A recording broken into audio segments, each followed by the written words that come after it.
Okay, magko-comment lang ako dun sa eviction ni Reich at saka ni Winona.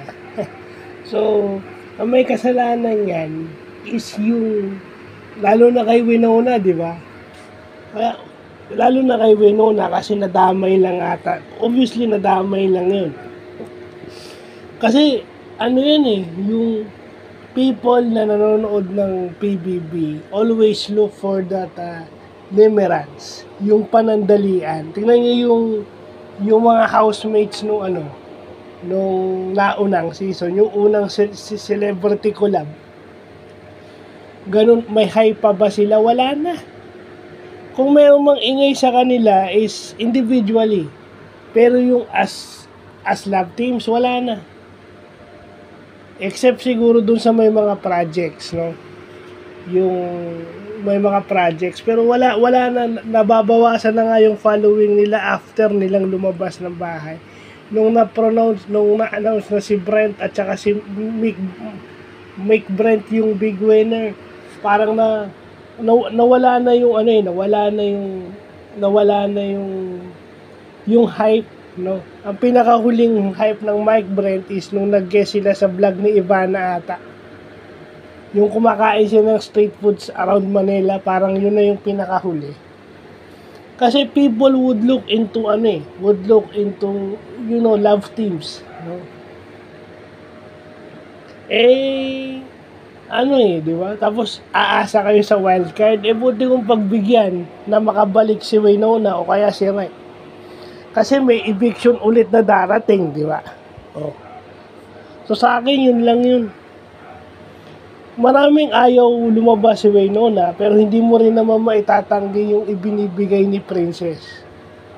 Diba? Si Princess is wala rin namang love team yan. Diba?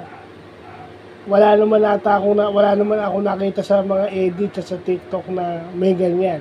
Wala. So, yun? Yun na yun eh. Zero violation, zero nominations. Yun lang yun eh. Hindi siya na-nominate. So, deserving talaga siyang bumalik. Kaso nga, deserving siyang magstay. Kaso lang, is yung mga bumoboto, di ba? Kasi, ang kalaban niya is with the same category. Mas may exposure itong si Princess dahil ang kasama niya is yung mga may love team eh. Mas ma-expose talaga siya. So, yun lang yun. Para din sa Pilipinas yan yung botohan sa eleksyon sa gobyerno. Wala ka rin namang pagpipilian di ba?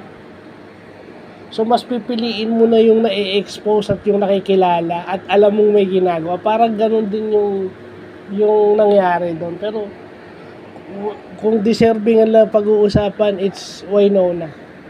Talaga. Kumpara mo kay na may issues, kumpara mo kay Reich na may issues, di ba? Kay Winona kasi wala. No? Tsaka kasi nabalit yun eh. Alam siguro alam nyo na may boyfriend siguro itong si Winona sa labas. Di ba? You are after the kilig. Alam nyo may boyfriend o may partner si Winona sa labas. Kaya siyempre, hindi iboboto. Gusto niyo yung kilig eh. Diba? So, yun na pa.